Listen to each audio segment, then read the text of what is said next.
nous voulons remettre aussi bien de l'offrande, Seigneur Jésus. Merci et que nous pouvons donner avec joie, Seigneur Jésus.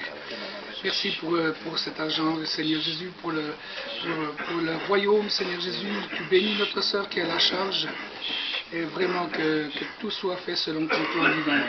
Merci encore, Seigneur. Seigneur, nous remettons Yannick, Seigneur Jésus, vraiment tu le remplis au débordement, Seigneur, cette parole que tu as mise sur son cœur, mais aussi dans sa bouche, Seigneur, eh bien, que nous puissions être avertis, réconfortés, relevés, que, Seigneur Jésus, eh bien, que nous puissions vraiment recevoir cette parole dans notre cœur et mettre en pratique ce que nous allons entendre, Seigneur Jésus, parce que c'est ta parole, c'est la parole de vie, Seigneur Jésus. Et nous te bénissons pour notre frère, Seigneur. Amen. Amen. Merci, Seigneur Jésus. Amen. Alléluia. Seigneur, merci parce que tu veux nous parler, tu veux nous conduire dans toute la vérité, tu veux nous enseigner, nous instruire, nous édifier, tu veux nous bénir, car c'est dans ton cœur, Seigneur. Tu as un cœur qui est plein d'amour, plein de grâce, plein de compassion, plein de miséricorde. Et ce matin, tu exerces cette compassion envers chacun d'entre nous. Dans le nom de Jésus, que ta parole pénètre nos cœurs et que nos vies soient transformées par ta puissance. Dans le nom de Jésus-Christ. Amen. Amen. Gloire à Dieu. Alléluia. Voilà, la dernière fois que je vous ai parlé du cœur. Le cœur, c'est quelque chose qui est néfaste dans l'homme naturel, qui le détruit. Et nous sommes appelés à manifester le cœur de Dieu. Le cœur du Seigneur, et à manifester forcément l'amour de Dieu, le caractère de Dieu, les sentiments qui sont en lui. Et pour cela, j'aimerais poursuivre dans cette direction en vous parlant de la compassion. Notre Dieu est un Dieu de compassion et de bonté, de miséricorde, un Dieu de grâce. Alléluia. Et j'espère qu'on aura le temps de partager ces quelques textes, mais ça fait tellement de bien lorsque je les ai lus, relus. Ça m'a fait du bien et j'espère que ce matin, ça va aussi vous faire du bien. Tout d'abord, dans le psaume 86, verset 15. Psaume 86, verset 15. « Mais toi, alléluia ». J'aime bien les « mais » de la Bible, parce qu'il y a des « mais » qui bénissent nos vies. Et dans le psaume 86, verset 15, « Mais toi, Seigneur, tu es un Dieu de miséricorde, tu es un Dieu miséricordieux. » Et combattissant, et compatissant. Il est lent à la colère. Il est lent à la colère, mais il est riche. Riche en bonté, riche en fidélité. Alléluia. Ce que sa bouche a dit, sa main l'accomplit. Que son nom soit béni. Dans le livre des Lamentations de Jérémie, lorsqu'on lit rien que le titre de ce livre, ça nous fait un petit peu des frissons, mais ce texte est tellement bon. Et lisez les lamentations de Jérémie, même si c'est lamentation, ça ne va pas vous lamenter, ça va vous faire du bien, ça va vous encourager. Chapitre 3, versets 22 à 25, les bontés de l'Éternel, alléluia, ne sont pas épuisées. Alors, tu peux toujours aller chercher. Les bontés, il y en a toujours une pour toi, et chaque matin, elles sont renouvelées. Ces compassions ne sont pas à leur terme. Dieu a encore compassion de toi. Il ne se lasse pas de pardonner. Il ne se lasse pas de manifester sa puissance. Il ne se lasse pas de guérir, de manifester ses bienfaits. Alléluia. Notre Dieu est un Dieu plein de compassion. Ces compassions ne sont pas à leur terme. Elles se renouvellent chaque matin. Alléluia. Dès que tu te lèves, dès que tu ouvres les yeux, Dieu renouvelle pour toi sa bonté, ses compassions, sa miséricorde, sa fidélité chaque matin. Alléluia, c'est merveilleux d'avoir un Dieu qui prend soin de nous et qui nous réconforte et qui nous donne la paix. C'est un Dieu de paix. Elle se renouvelle chaque matin. Oh, que ta fidélité est grande! Ce qu'il dit dans sa parole, il le fait réellement. Croyons-le de tout notre cœur. Il est vraiment ce rocher des siècles sur lequel nous pouvons nous appuyer. Nous pouvons lui faire confiance. Fais-lui confiance de tout ton cœur et foi en lui. Alléluia. L'Éternel est mon partage. Il est mon butin. Il est mon trésor. Il est celui vraiment que j'aime m'approcher de lui. J'aime entendre sa voix. Il est vraiment le bon berger. Alléluia. L'Éternel est mon partage. Et ce matin, au travers de cette sainte scène, nous avons manifesté qu'il est notre partage, parce que nous avons partagé ensemble le pain et le vin. Il est mon partage. Il est avec toi, mon frère, ma sœur. Dis mon âme, c'est pourquoi je veux espérer en lui. Je décide d'espérer en lui. Alléluia. L'Éternel a de la bonté pour qui espère en lui. Et vous savez que l'espérance, ça nous parle de la foi, de la confiance, pour l'âme qui le cherche. Alors, cherche le Seigneur. Et celui qui cherche, il trouve. Alléluia. Il ouvre à celui qui frappe. Que son nom soit béni. Dans les Écritures, compassion et miséricorde ont le même sens. Le même mot hébreu, rakamim, est traduit par miséricorde et par compassion. Le mot compassion utilisé ici en hébreu, rakam, il peut être traduit par miséricorde, grâce, compassion, affection. Dieu a de l'affection pour toi. Amen. Comme un père. Il est vraiment un père qui nous aime. Il a de l'affection. Il nous prend dans ses bras d'amour. Il veut prendre soin de nous. Il veut que nous puissions nous abandonner dans ses bras et lui faire confiance. Il est capable de prendre soin de nous et de nous conduire dans les bonnes choses qu'il a préparées pour nous. Il nous est parlé dans cette compassion de Dieu, cette miséricorde de Dieu, il nous est parlé du sein maternel. Il veut être pour chacun d'entre nous comme une mère qui prend soin de ses enfants, comme une poule qui rassemble ses poussins sous ses ailes. Il est comme une mère pour chacun de nous. Et il veut nous communiquer sa vie en abondance. Alléluia. Il veut nourrir notre âme. Ce mot compassion, miséricorde nous parle aussi d'entrailles. C'est quelque chose qui vient du profond de notre être, du profond de notre sein, de nos entrailles. Que nous sommes émus de compassion, il y a quelque chose qui agit au fond de nos entrailles. Et Dieu, lorsqu'il voit notre situation, il est ému au fond de ses entrailles. Et il n'a qu'un désir, c'est d'agir en notre faveur. Si nous le laissons faire, si nous lui faisons confiance, si nous nous abandonnons à lui, si nous crions à lui, lui, il est prêt à nous venir en aide et à nous secourir dans tous nos besoins. De même, le verbe grec, donc dans le Nouveau Testament, concernant compassion ou miséricorde, il y a un verbe grec qui parle de ces deux attitudes de cœur, d'âme, ce caractère est traduit par avoir miséricorde et avoir compassion. L'adjectif grec élémon est également traduit par miséricordieux et compatissant. Avoir compassion signifie aimer tendrement, comme une mère aime tendrement son enfant. Dieu t'aime avec tendresse, d'une manière tendre. Alléluia. Et il s'apitoie sur ton besoin. Il manifeste il y a de l'empathie envers toi. Il sait ce que tu ressens. Il sait ce qui te fait mal, ce qui te fait souffrir. Et son désir, c'est de te venir en aide. Mais pour cela, il nous faut nous ouvrir à lui et le laisser agir dans nos vies. Il fait miséricorde, être rempli d'un désir ardent de faire du bien. Dieu, le Dieu qui a créé les cieux et la terre, il a au fond de lui ce désir ardent de faire du bien. Alléluia, formidable. C'est notre Dieu, c'est son cœur à lui. Lorsque vous lisez le Nouveau Testament, lorsque vous voyez Jésus qui est la manifestation visible de celui qui est invisible, il a manifesté tant d'amour pour les âmes. Et on va le voir ensemble, plusieurs contextes. Qu'est-ce que la compassion? Selon le dictionnaire Larousse, c'est sentiment de pitié qui nous rend sensibles au malheur d'autrui. Alors que Dieu est un Dieu qui est plein de compassion. Il est prêt à te pardonner. Il est prêt à te venir en aide dans tous tes besoins. Sympathie pour les maux dont souffre autrui. Pitié. Commisération. De même, le verbe grec est aussi traduit par avoir miséricorde, avoir compassion. Il est également traduit par miséricordieux, compatissant. Et il y a 4 verbes en grec qui nous parlent de cette attitude de cœur.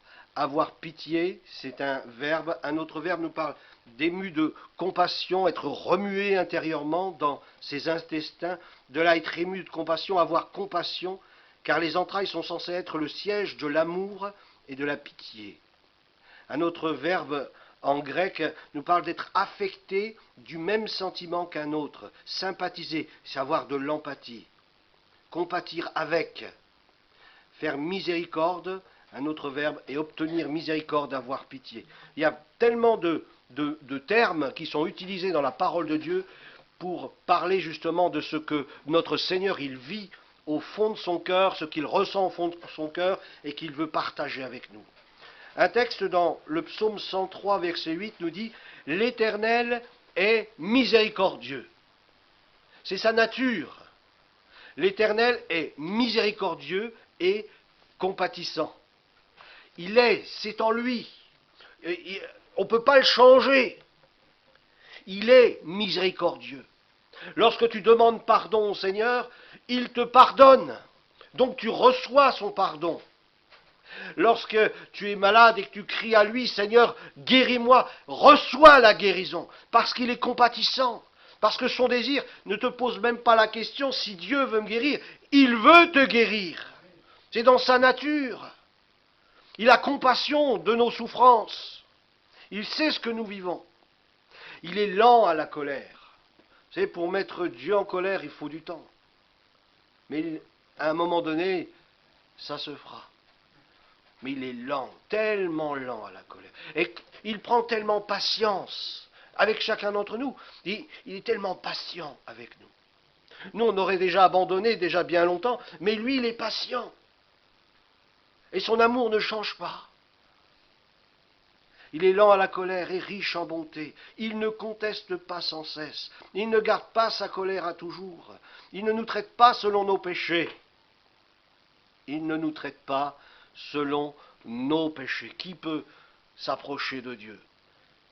Heureusement qu'il y a le sang de Jésus. Mais il n'y a que le sang de Jésus pour nous laver et nous purifier de tous nos péchés. Il n'y a aucun autre sacrifice qui puisse être valable pour nous laver et purifier de tous nos péchés. Même nos propres sacrifices ne sont pas valables devant Dieu. Un seul sacrifice, c'est le sacrifice que Jésus-Christ a accompli à la croix du Calvaire pour l'humanité, car Dieu a tant aimé le monde, il a montré tant de compassion pour le monde, il a montré tant de miséricorde pour le monde, Dieu a tant aimé le monde qu'il a donné. C'est un don gratuit, il a donné son Fils unique, c'est le seul qui pouvait nous sauver, parce que lui, il est un agneau pur et sans tache, il est sans défaut, il a pris sur lui nos péchés, alléluia, il les a jetés au fond de la mer, c'est terminé. Celui qui tourne ses regards vers Jésus est sauvé, alléluia, il reçoit le salut. Il ne nous traite pas selon nos péchés, ne nous punit pas selon nos iniquités, parce que nous disparaîtrions en un instant, mais autant les cieux sont élevés au-dessus de la terre, autant sa bonté est grande, autant sa bonté est grande. Écoutez bien, autant sa bonté est grande. Alléluia. Il a une bonté immense pour chacun d'entre nous. Autant sa bonté est grande pour tous ceux qui le craignent, tous ceux qui le reconnaissent comme Seigneur, comme un Dieu unique, un Dieu véritable. Autant l'Orient est éloigné de l'Occident, autant il éloigne de nous nos transgressions, comme un père. Tout à l'heure, nous parlions de l'amour d'une mère, mais il est aussi notre Père. Et ce texte nous parle comme un père, a compassion de ses enfants.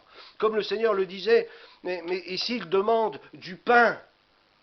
Ce père, il ne va pas vous donner un scorpion ou une pierre ou un serpent. Et si vous lui demandez le Saint-Esprit, c'est le Saint-Esprit qui va vous donner. Parce qu'il est un Père. Il est notre Père. Nous qui avons été engendrés par sa parole, il est devenu notre Père. Comme un Père a compassion de ses enfants, l'Éternel a compassion de ceux qui le craignent. Car il sait de quoi nous sommes formés. Il se souvient que nous sommes poussière. L'homme, ses jours sont comme l'herbe. Il fleurit comme la fleur des champs. Lorsqu'un vent passe sur elle, elle n'est plus, et le lieu qu'elle occupait ne la reconnaît plus. Mais la bonté de l'Éternel dure à jamais. à toujours, pour ceux qui le craignent, et sa miséricorde pour les enfants de leurs enfants. Il y a une bénédiction qui coule sur nous, qui va au-delà de nous-mêmes, mais qui coule aussi sur nos enfants. Nos enfants sont bénis au travers de nous. Notre postérité est bénie au travers de nous. Alléluia. Amen. Alors les papas sont tout contents parce que les enfants sont bénis, les mamans aussi sont contentes parce que les enfants sont bénis au travers de nous. Et les enfants ne le savent pas, mais ils sont bénis à cause de nous. Alléluia. Hein, c'est beau ce verset, hein? Moi je l'aime beaucoup. Hein? Mais la bonté de l'Éternel durera jamais pour ceux qui le craignent et sa miséricorde pour les enfants de leurs enfants. Pour ceux qui gardent son alliance et se souviennent de ses commandements afin de les accomplir. Jésus-Christ, le Messie, celui qui était attendu depuis des siècles, qui est venu dans le monde il y a plus de 2000 ans, il est l'incarnation du Dieu invisible. Il est l'empreinte du Dieu invisible. Il est la manifestation visible du Dieu invisible. Celui qui a vu Jésus, il a vu le Père. Hein. C'est ce que nous dit le Seigneur dans un texte de la parole. Philippe, il y a si longtemps que je suis avec toi et tu ne m'as pas connu, Philippe. Tu dis, montre-moi le Père, montre-nous le Père. Ne sais-tu pas que le Père est en moi et que je suis dans le Père? Celui qui voit le Fils, il voit le Père. Alléluia. Et au travers des textes du Nouveau Testament, lorsqu'on voit ce que Jésus a pu faire, a pu accomplir, on reconnaît au travers de l'action de Jésus, eh bien, la manifestation du cœur du Père. Du cœur du Père. Et l'incarnation du Dieu compatissant de la Bible, que nous trouvons, les textes que nous avons lus dans l'Ancienne Alliance, c'est le même Dieu qui se manifeste dans la Nouvelle Alliance. Ce n'est pas que Dieu peut faire, qui inspire la foi, mais ce qu'il désire ardemment faire. Et c'est son cœur qui parle. Quand il dit Dieu a tant aimé le monde, c'est son amour qui a conduit Jésus au sacrifice, c'est son amour. Alors ce n'est pas la foi en la puissance de Dieu, écoutez bien, c'est important, hein. Ce n'est pas la foi en la puissance de Dieu qui nous permet d'obtenir ces bénédictions, écoutez bien, ce n'est pas la foi en la puissance de Dieu. On peut croire à la puissance de Dieu, parce qu'on croit qu'à Dieu, rien n'est impossible et que tout est possible à celui qui croit. On croit dans la puissance de Dieu. Hein. Alors ce n'est pas la foi en la puissance de Dieu qui nous permet d'obtenir ces bénédictions, mais la foi dans son amour et dans sa volonté, dans son désir. Alléluia, alléluia. Son amour est fort, son amour est puissant. Alléluia. Et c'est de cela que nous avons besoin. L'amour de Dieu qui se manifeste. Devant la foule, dans Matthieu chapitre 9, verset 36 jusqu'au chapitre 10, verset 1, voyant la foule, Jésus fut ému de compassion pour elle. Et pourtant, dans cette foule, il y avait toutes sortes de gens. Il y avait des gens qui avaient touché à l'occultisme, il y avait des gens qui étaient idolâtres, il y avait des gens qui étaient adultères, il y avait des gens qui avaient toutes sortes de vies, mais ils venaient parce qu'ils avaient un besoin intérieur, un besoin dans leur âme, mais aussi un besoin dans leur corps. Ils avaient soif de guérison, ils avaient soif de délivrance. Eh bien, malgré leurs péchés, ils venaient à Jésus. Et comme nous l'étions aussi nous-mêmes, malgré nos péchés, nous sommes venus à Jésus, disant, Seigneur, sauve-nous, délivre-nous, guéris-nous. Et qu'est-ce qu'a fait le Seigneur? Il ne nous a pas repoussés, au contraire, mais il nous a accueillis. Et Jésus, ému de compassion devant la foule. Jésus, ému de compassion pour toi ce matin. Dans quelques situations que tu vis, Jésus est ému de compassion pour toi. Et il veut te sortir de ton problème, il veut te délivrer de tes difficultés, parce qu'il a un cœur d'amour qui brûle pour toi. Alléluia. Pour chacun d'entre nous, c'est l'amour de Dieu. Béni soit le Seigneur. Parce qu'elle était languissante, abattu. Vous savez, dans le monde, lorsque vous êtes abattu, la seule chose qui peut vous arriver, c'est de vous faire écraser. Parce que lorsque vous êtes faible dans le monde, c'est la loi de la jungle. Eh bien, vous ne vivez pas longtemps. On essaie de vous écraser, de passer devant vous. Mais avec le Seigneur, au contraire, lorsqu'on est abattu, il vient pour nous relever. Il vient pour nous sortir de notre fosse, de notre bourbier, de nos péchés. Il vient nous rétablir, nous restaurer, et nous donner une vie nouvelle. Ça, c'est l'amour de Dieu, manifesté en Jésus-Christ. Alléluia. Comme des brebis qui n'ont point de berger, Jésus est ce divin berger. Et son désir, eh bien, c'est de manifester son amour à l'humanité et attirer cette humanité à venir au contact de son amour, qu'ils reconnaissent que vraiment Dieu les aime d'un amour brûlant. Cet amour a été manifesté à la croix. Cet amour a été manifesté à la croix. Alléluia. Alléluia. C'est bénissant ce message, ça me fait du bien. Alors il dit à ses disciples, la moisson est grande, parce que le désir du Père, le désir du Seigneur, d'un Dieu de compassion, c'est de communiquer à son Église, à ses enfants, ce même cœur pour les âmes, la passion des âmes, ce désir de voir les hommes et les femmes qui nous entourent être guéris, être délivrés, être restaurés, naître de nouveau, de voir la puissance de Dieu qui se manifeste au travers de l'amour de Dieu. Lorsque nous prêchons l'amour de Dieu, la puissance de Dieu se manifeste. Lorsque nous agissons selon l'amour de Dieu, la puissance de Dieu se manifeste. Lorsque nous agissons selon les compassions de Dieu, la puissance de Dieu se manifeste. Alléluia. Que Dieu soit béni. Alléluia. Dans Matthieu au chapitre 15, versets 30 à 38, il nous est dit, alors s'approcha de lui une grande foule, ayant avec elle des boiteux, des aveugles, des muets, des estropiés. Et je suis sûr qu'on pourrait encore en rajouter tout au long de cette liste. Des gens qui n'avaient plus d'espoir, devant lesquels on fermait la porte. On ne peut rien pour vous. Allez voir ailleurs. Et là, on a entendu quelqu'un, un Galiléen, qu'on appelle Jésus de Nazareth, qui passait par là. Et nous voulons venir vers lui, voir qui est cet homme, et s'il peut lui faire quelque chose pour moi. Jésus peut faire quelque chose pour toi, mon frère, ma sœur. Il veut manifester sa puissance de guérison. Il n'est pas venu pour te perdre, mais il est venu pour te sauver. Il est venu pour te guérir. Il est celui qui connaît le cœur, les aspirations du cœur de l'homme. Un homme a dit que le cœur de l'homme, il y a un vide, et seul Dieu peut remplir ce vide. Jésus est celui qui veut remplir ton cœur et te donner la vraie joie, la vraie paix, une pleine assurance, une vie nouvelle, une direction nouvelle, une nouvelle mentalité, des nouveaux yeux pour voir le monde comme lui le voit. Alléluia. Dieu veut bénir l'humanité. Dieu veut agir encore aujourd'hui, et beaucoup d'autres malades, et on les mis à ses pieds. Et qu'est-ce qu'a fait le Seigneur? Il leur a demandé, eh bien, qu'as-tu fait comme péché pour être aussi malade? Non, la Bible nous dit, la parole de Dieu l'affirme, et il les guérit. Alléluia! Le Seigneur ne te demande pas un curriculum vitae lorsque tu viens avec ta maladie. Lui, dans son désir, dans son amour, la seule chose qu'il a envie de faire, c'est de te guérir complètement de ta maladie et de te délivrer. Alléluia! Ça, c'est l'amour de Dieu. C'est l'amour du Seigneur. C'est un amour qui est gratuit. C'est un amour qui se donne. Alléluia. Alors il nous est dit dans ce texte, en sorte que la foule était dans l'admiration de voir que les muets parlaient, que les estropiés étaient guéris, que les boiteux marchaient, que les aveugles voyaient. Elle glorifiait le Dieu d'Israël.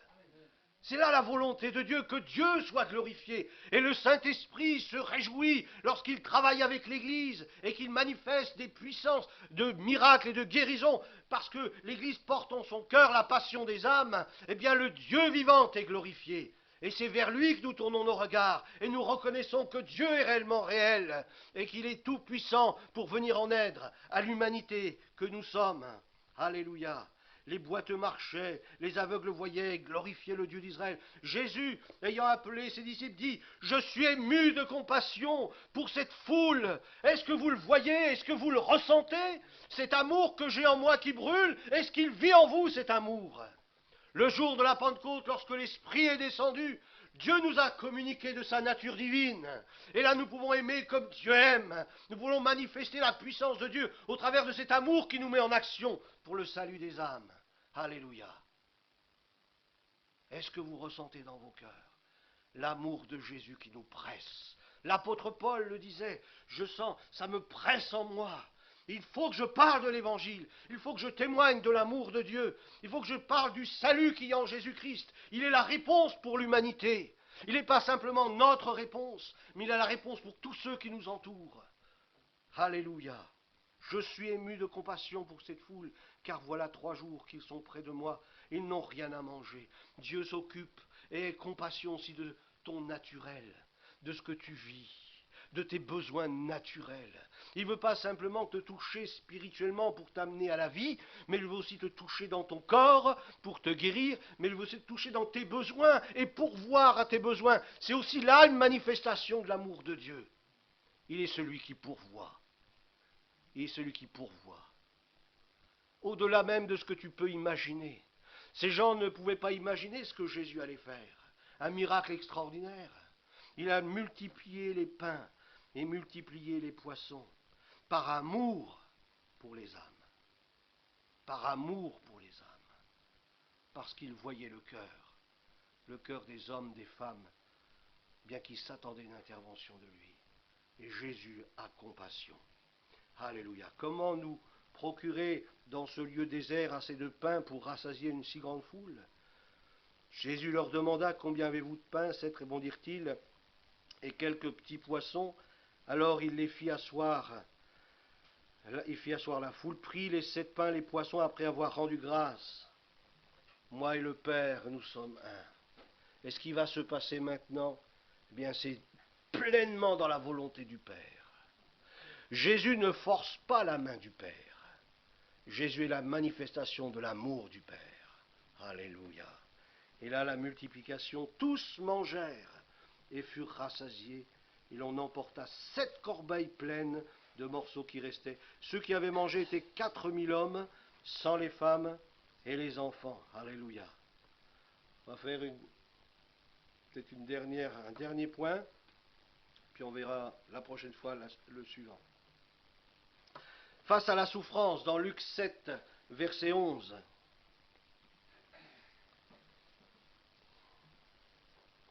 Luc 7, verset 11.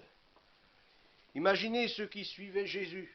Imaginez vous qui suivez Jésus, mais vous le suivez aussi maintenant, puisque si nous sommes disciples de Jésus-Christ, eh bien nous le suivons. Chacun d'entre nous, nous suivons le Seigneur Jésus. Eh bien, ils suivaient Jésus, et lorsqu'on suit Jésus, eh bien on voit des miracles. On voit la puissance de Dieu qui agit. On voit des guérisons, on voit que Dieu se manifeste. Le jour suivant, Jésus alla dans une ville appelée Naïn, une petite ville en Israël. Ses disciples et une grande foule faisaient route avec lui. Lorsqu'il fut près de la porte de la ville, voici on portait en terre un homme, fils unique de sa mère, qui était veuve.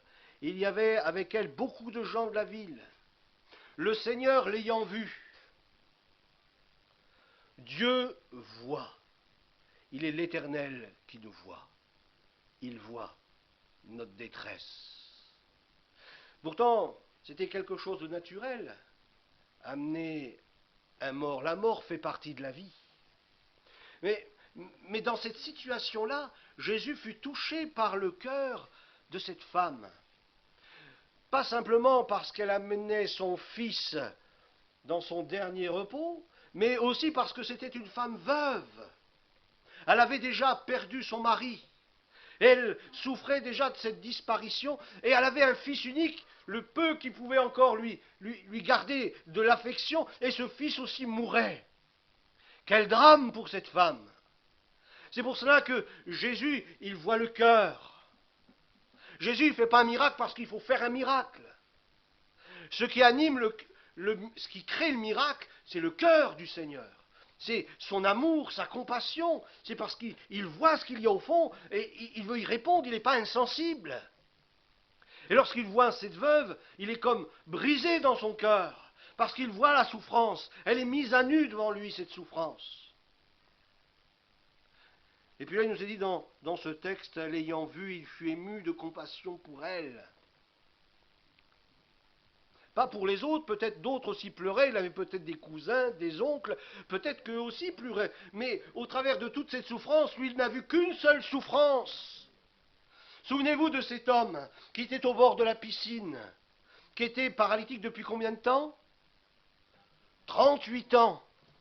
On pourrait dire que c'était l'hôpital du coin de Jérusalem, puisqu'il y avait des malades de tous côtés. Mais est-ce que Jésus a guéri tous les malades? Il en a guéri un seul, un seul. Parce que Jésus, il a vu le cœur de cet homme. Il a vu le cœur d'un homme qui était sans espoir. Mais personne ne peut me jeter dans l'eau lorsqu'elle bouge. Jésus a vu dans le cœur de cet homme, il était là, mais cet homme était sans espoir. Il n'y avait aucune possibilité pour lui d'intervention divine.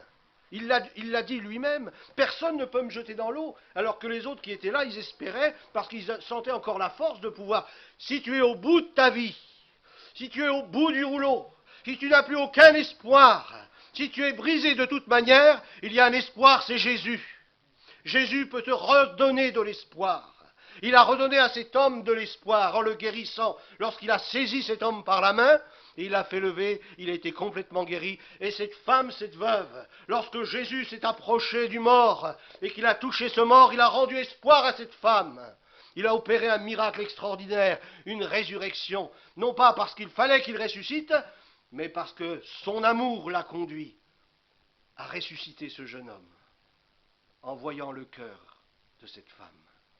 Jésus plein de compassion, l'amour du Père manifesté en Jésus-Christ. Il fut ému de compassion pour elle et lui dit, ne pleure pas, ne pleure pas. Imaginez-vous, vous êtes veuve ou veuf, votre seul enfant meurt et un étranger vient et vous dit, ne pleure pas. Qu'est-ce qui a dû se passer dans le cœur de cette femme?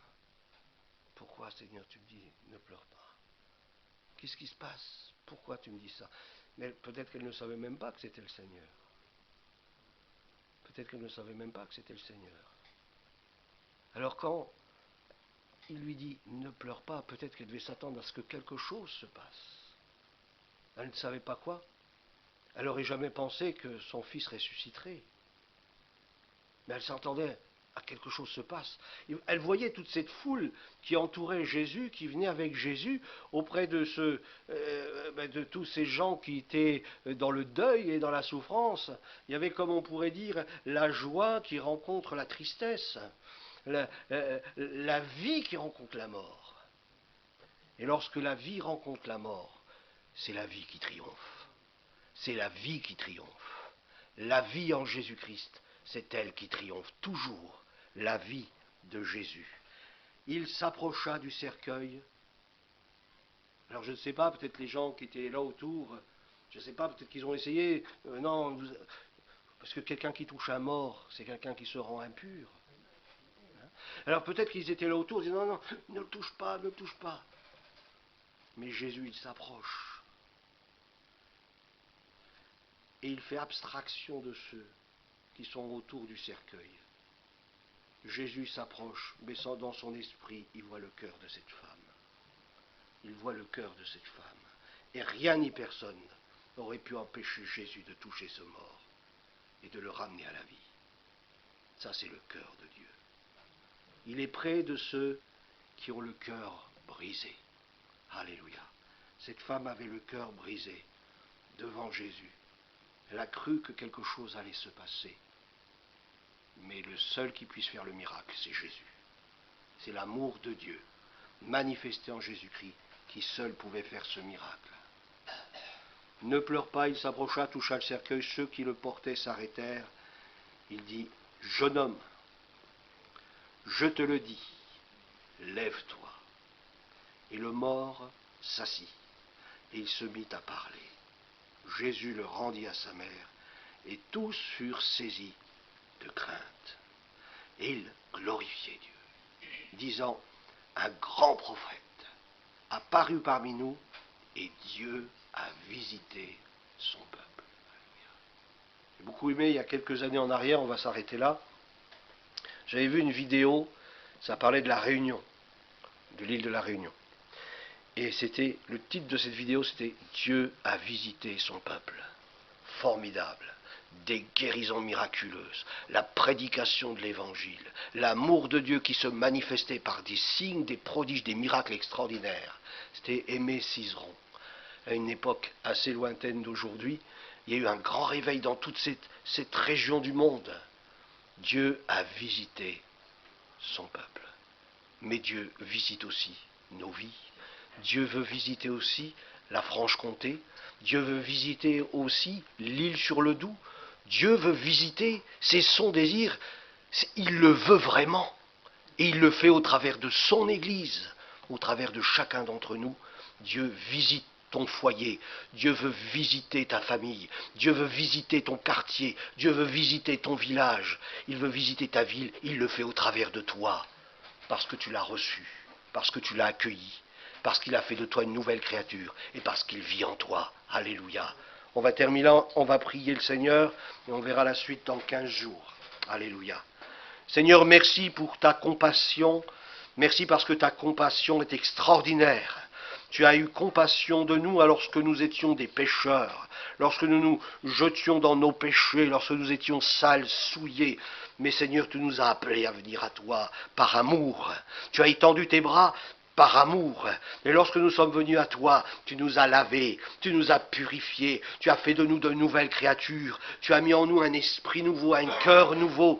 Et Seigneur, ce matin, nous ne pouvons que te dire que nous t'aimons, Seigneur, et que notre désir, eh bien, c'est d'être des ouvriers avec